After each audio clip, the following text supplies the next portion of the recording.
Voilà, bonjour à tous. Je viens de me relever avec un petit urgence que je viens pour vous annoncer. Voilà, bien sûr, partagez maximum cette vidéo. Donc on dit, pas qu'on s'arrête quand on donne une information qui en temps réel. C'est bien indiqué kadi ko labi en temps réel, mais wawa on addangol, mais on dit tinna on ko fiondi ko sare men. Donc on dit fiondo do et ka fiondi den donc ko sare Conakry. Benangu de yimbe arbitrairement, sans délai, sans condition. Ce matin, il y a 33 minutes depuis quand j'ai reçu l'information et on vient de vérifier l'information aussi pour vous dire voilà, arrêtez kadi net do goto wandu don on don kadi ko plié wal parce que on dit hier yaltugol IFDZ ka assemblée virtuelle donc hedjali Alpha Condé. Maintenant pour vous dire Sorel Bangoura donc on dit donc net don jandudo ender parti IFDZ on c'est le secrétaire fédéral de l'IFDZ de Matam.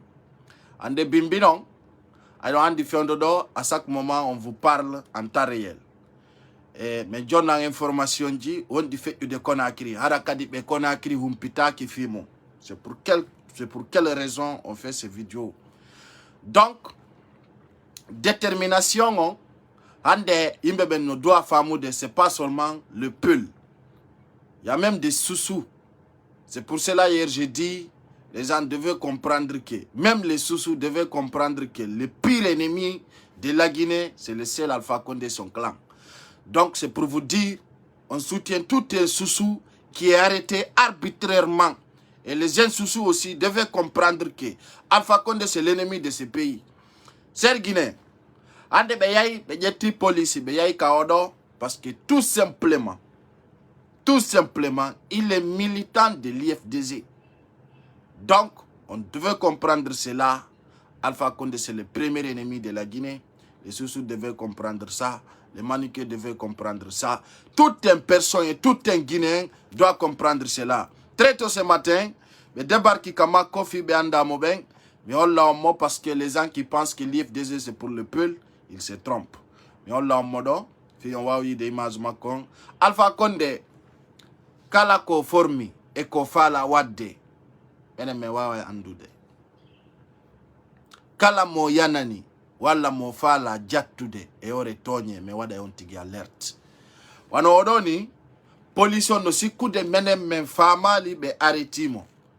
Donc eno modo mo be yay be hande on be ciwli e ore bandi yagal e ore delinquant yagal e tawde o wiya wada juste parce que be inni be hettay gonga mabbe kan. Vous comprenez? Odo kadi be nangi mo nini si wala ka DPJ aremo ka maison centrale. Donc c'est pour cela que je vous dis aujourd'hui, les gens doivent comprendre consciemment l'ennemi de la Guinée c'est pas le pull. L'ennemi de la Guinée c'est pas le Dalin, c'est pas un mouvement, c'est le seul Alpha Condé. Donc les sous-sous devaient comprendre aujourd'hui, ils n'ont pas de porte pour sortir parce qu'Alpha Condé c'est le seul ennemi de la Guinée. Donc, Koduna me fala on dit de Bimbido, mais on dit na on sorti qui présidentiel Ludalengon et détail du coding et taw de cadre les cadres de l'IFDZ ko yewuti kon wala na kila mo alfangu. Joni non ko taw de vraiment il participe de et yagol kina pa yimbe tonya yimbe nanga yimbe et no be falira be naba be soka. Donc on vous dit souvent la Guinée c'est un pays mal barré. À chaque moment on vous dit cela. Les gens pensent que la pagaille c'est sur Facebook. Non, nous qui vous parlons, nous qui vous donnons des informations, on n'a pas besoin de faire de la classe pour avoir de buzz. Parce qu'on a notre buzz naturel.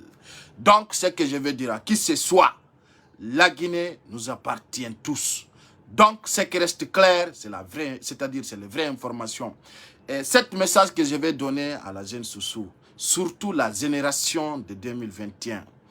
Donc, d'ailleurs, vous savez, beaucoup de sous-sous étaient trompés, soit disant que l'IFDZ c'est un parti de pull. Et aujourd'hui, je me pose cette question, c'est Guinéen, c'est sous-sous. Pour quelle raison Alpha Condé arrête les sous-sous arbitrairement, sans délai, c'est-à-dire sans plainte, sans mandat d'arrêt, sans rien. Ben on angi tout yimbe no naba no soka. On andi dum fo ari ko ni fe yude kon. Kaka fulbe ben woni fe yude. Wonno kon wadede kaka enen fulbe ben wonno fe yude. Wana no be ben piede kaka fulbe ben wana no den piede. Ko enen wana no jattede ko enen wana no wadede delenkan yagal wade piji fo. Ay don andi enebe alude di video ji si fe ka fulbe ben fet ya ikadi ka maninka beben fet ya kasoso beben. Alpha Condé wana gido ay goto ko gagno la Guinée fou ko dun Guinée beben to afamu gol. Donc ce que je vais vous dire c'est Guinéen le jama on andu be wana be arrêté de do arbitrairement ino sati ino yurmi ande o combat do wana combat pullo wala soso wala duma on andi kono ni pullo futa famali pullo futa ndo ahamu de wonde wotere la Guinée wana fulbe ben tunje si la Guinée mo yi wana pullo tum mo yani ko la Guinée fop. Donc dun no way walawol si lawol ebike ko fi Guinée en fop wana fi pullo futa tunde na fi damari auto alkanu ngal wala la banga la tarewa do. Cet combat que un Guinéen doit mêler c'est pour toute la Guinée.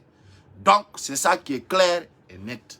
Menen ko dum men jokki ko do ni réalité amen wara ko andi tingolon ka bimbi do be wawi aretu gol on suka meden moko bajo ka YFDZ netdo wakili do kanyum kadi wandu don Alpha Condé no huli parce que kala on arrêtado e der leydi ndi la Guinée kala on arrêtado e der leydi ndi la Guinée andite ko netdo intimidudo Alpha Condé kala mo Alpha Condé kala mo mafia on fala arrêtude darna ande on donc ko netdo mo be huli fi mum ko influenceur jo dandudo.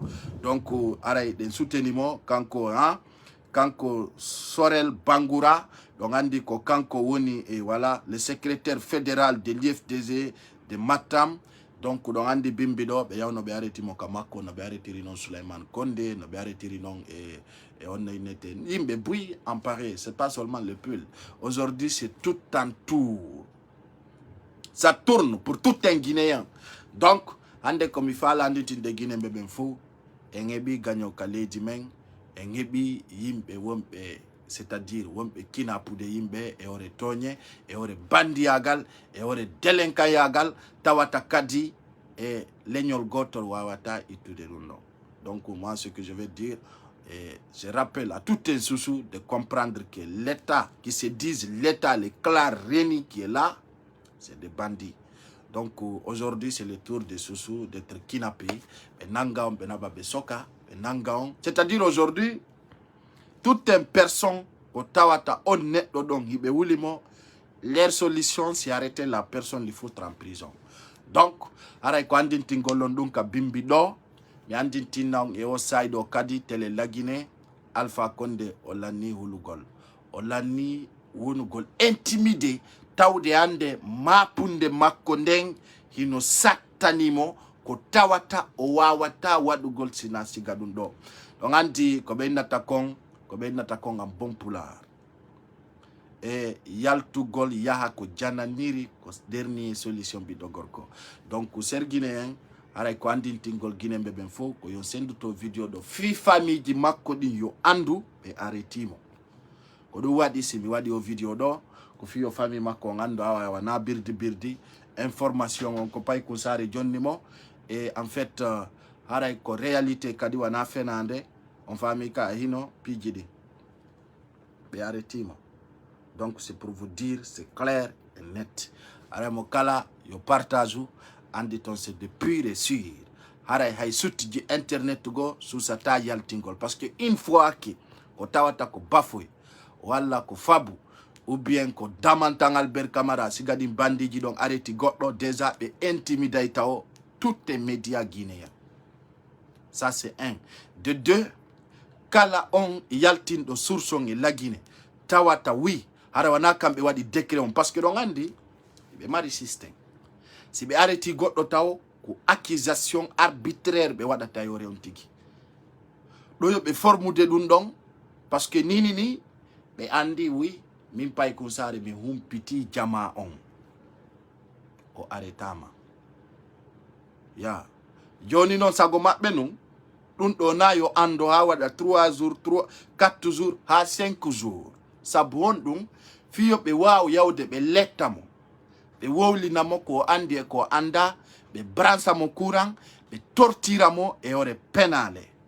Donc c'est pour quelle raison ce matin, tôt ce matinal, j'ai décidé de faire une vidéo pour vous dire voilà, on a arrêté telle personne. Donc c'est dans ce cas, nous on avance. C'est ça qui nous intéresse. Païkou Sarr, c'est un blogueur qui dénonce les mauvaises gouvernances d'Alpha Condé. C'est le combat que je dois combattre, c'est le gouvernement d'Alpha Condé. Donc, min kodou ndo woni rolangon et aray ko ngoto bimbe kiki de jemma nyalorma et say jidin fo men ara men anditi naon ko fewndi ko leydi la Guinée et ko tawata kadi kambe bandi jidin ibe décide wadugol. Donc c'est ça. Men Païkou Sarr ko mi woni do mi wona kilangay goto mi wona na ki goto. Combat ko noble wona birdi. Donc aray ko anditi ngol Guinée be ben kadi mo kala no doit woni gol vigilant. Nyelo hier je t'avertis min kala ko mi alama min kono woni fiango ay wetali afuti ke wullude ka e no gol jama o gardi be mano mai kwanta o fokkiti mai gol min wana mi savanjoen kono ka anta kwa mi be bebi na quoi wallahi c'est-à-dire sur cette 16 là kami jodi do Allah olli lanko be bebinta mako e jako gardi ma o woni maide afudi taw ça c'est un message wallahi nyelo be bebinta tu n'as pas le choix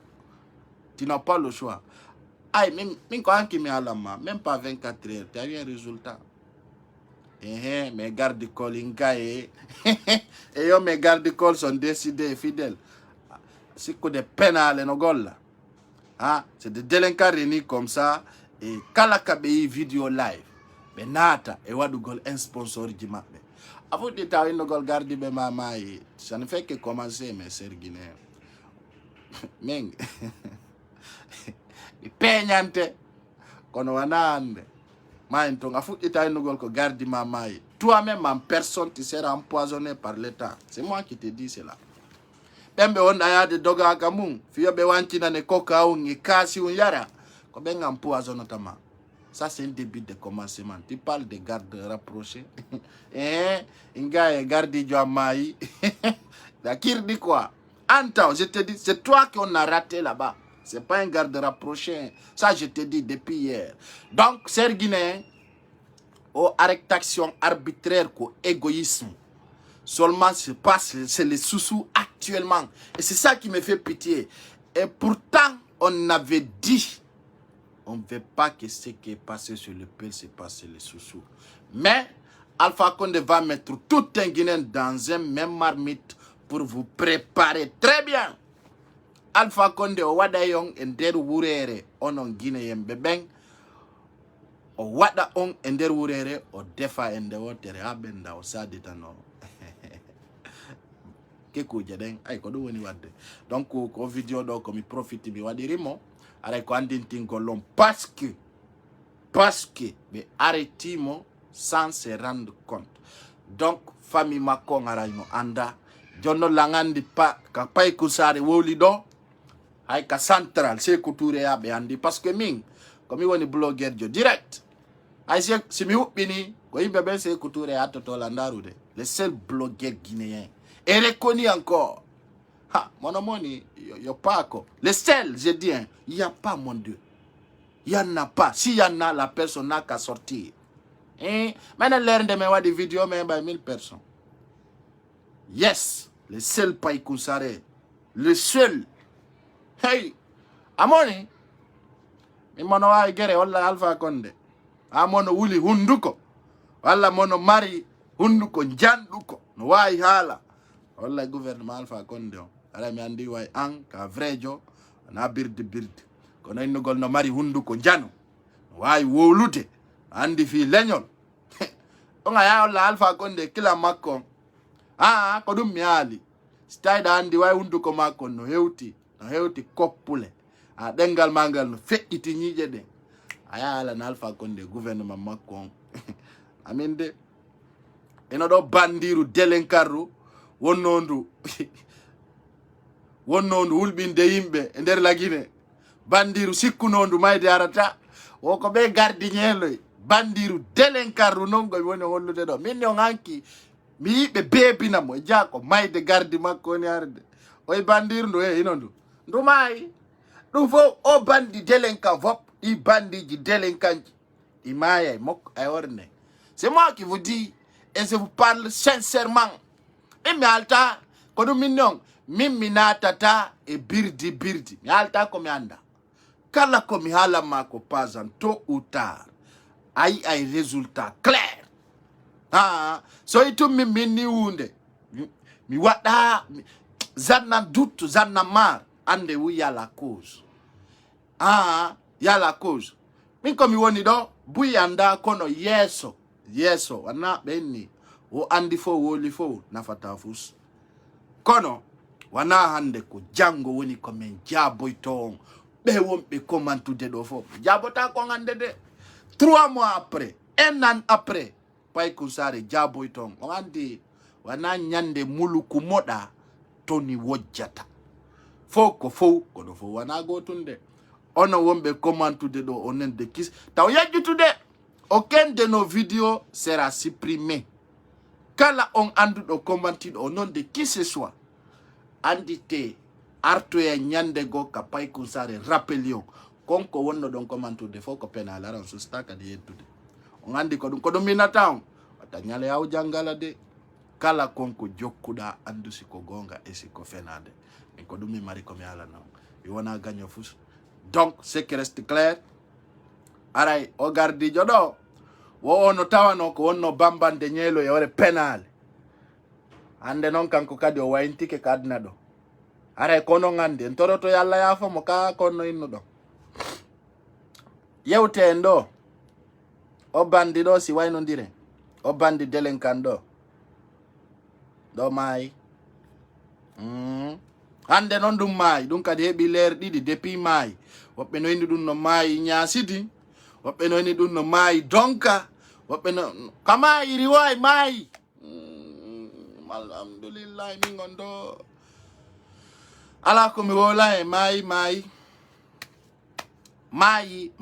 donc aray ko dum do mi arno ngandintingol sino wodi kadi blogger jo wawdo dum do il n'a qu'à sortir mais applaudissez-moi. Donc c'est ça, quand tu travailles bien, on a dit otan ara ko en goto ko wakila gol moƴƴa e mi toro kadi be wonbe commentude do CIFD do fo alla walla on non hara wana fenande tungara don sodi carte je mon den do jogiti hara wana birdi hara wana fenande on famika parce que mi kami wonda mi la mari carte CIFD tawata non on commento wota o kapazan do ina CIFD yaltini kartal manga hara na arugol do wada penale ko en fait famina no yidi CIFD ara ko beppale mi ala na ondo 99% qui parle de CIFD be ala hay kartal mabbe hakunde alla billahi wallahi taala sincèrement consultez leurs membres ils vont vous dire walla vérifier on be commento be do fop lando dombe kombo mabbe mari carte CIFD. Et pourtant, même si on est attaqué de deux filles, on carte CIFD. Moi, j'ai mon carte. Appelez les membres, leur bureau là-bas, ils vont vous dire. Mais on si coup de ono, hundu comment, sombe de mon denko argol et pas go what a délinquance yagal. On en doit faire un comment tout de donc. Qui peut présenter son carte CIFD sur ma page? Homboymo.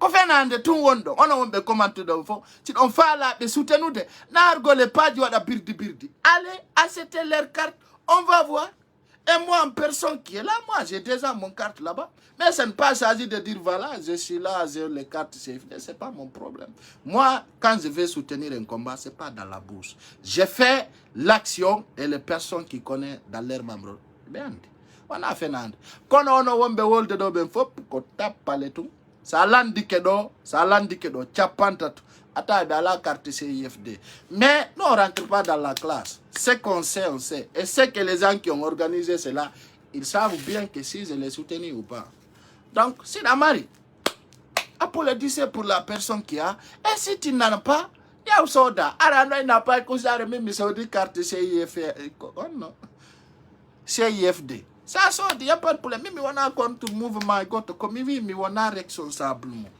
Et il faut que les gens doivent comprendre cela. Donc c'est ça.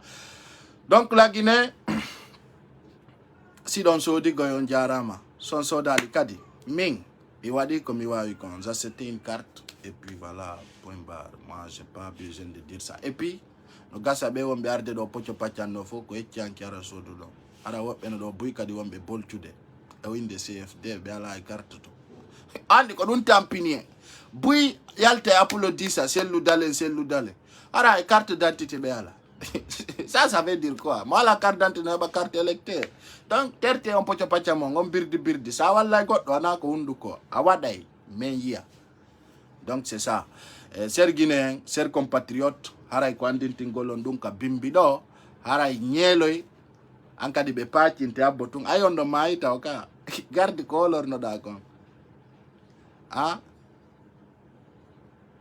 min nali on ara min ni buy wonbe wolude ala est-ce que c'est clair min nali de fo wala min ni buy no do be ala donc Johnny Monomari il n'a qu'à faire ça sur sa page ben nawa ina do carte langal. Voilà, c'est ça qui est clair. Donc moi je vous dis justement que aduno lando ko wadu golon dun donc alerte. Voilà. Aray en yitidi e mi sodi don aray ono nganda aray no gasa do buye mo nganda aray ko hecci anki ardon do. Merci beaucoup Ablaye Koula Diallo, l'homme fort, l'homme depuis Conakry, l'enfant du pays. Voilà, aray ko fo ko yo soutenumo andinti na jama on be aretimo e ore fenande. OK, marbe mara fo yalla encore fo. Donc on se retrouve peut-être dans la semaine prochaine. Et vous souhaite bonne journée. C'est pour vous dire juste que c'est en réalité on a arrêté ces énormes combattants, l'homme fort. Voilà. Aray ko jama on andu anasa makala. Bye bye. Je vous embarrasse.